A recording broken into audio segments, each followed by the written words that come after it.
जर खाणं हेल्दी आणि टेस्टी असेल तर फिट राहणं किती सोपं आहे ना. चला तर एक हेल्दी रेसिपी बघूया. रेसिपीसाठी लागणारं साहित्य आहे बेसन पीठ, बेसिक मसाले, बॉइल्ड हरभरे, सोक केलेले सोयाबीन. तुम्हाला ज्या भाज्या आवडतात त्या तुम्ही घेऊ शकता. ग्राइंडरमध्ये भिजवलेले सोयाबीन आणि उकडलेले हरभरे, कोथिंबीर, मिरची ग्राइंड करून घ्यायचं. एका बाउलमध्ये ग्राइंड केलेलं सोयाबीन, ज्या आवडतात त्या भाज्या, गाजर, बीट, कांदा, शिमला वगैरे, बेसिक मसाले सर्व, बेसन, हे सर्व मिश्रण एकत्र करून ह्याचे छोटे छोटे कटलेट करून घ्यायचे. थोडं फ्लेवरसाठी ऑर्गॅनो टाकायचं.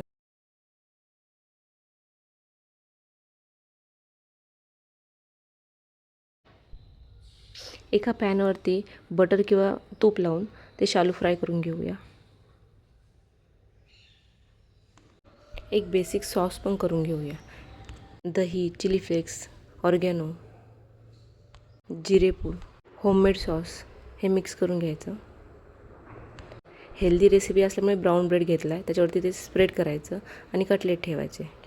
पॅनवरती दोन्ही साईडनी गोल्डन होसपर्यंत भाजून घ्यायचं. अजून एक पर्याय आहे, चपातीवरती ते स्प्रेड करायचं, कटलेट ठेवायचे. कांदा, तुम्हाला हवा असेल तर कोबी, टॅमॅटो हे ठेवून त्याचं रोल बनवायचा. खरंच सांगते, हे एवढं टेस्टी लागतं ना, भाजी चपाती खाऊशीच वाटत नाही. ही वरती मी ऑर्गॅनो टाकला आता. हेल्दी असल्यामुळे तुम्ही हे रोज करून खाऊ शकता. तुम्ही हे नक्की ट्राय करा आणि मला कमेंट करून सांगा.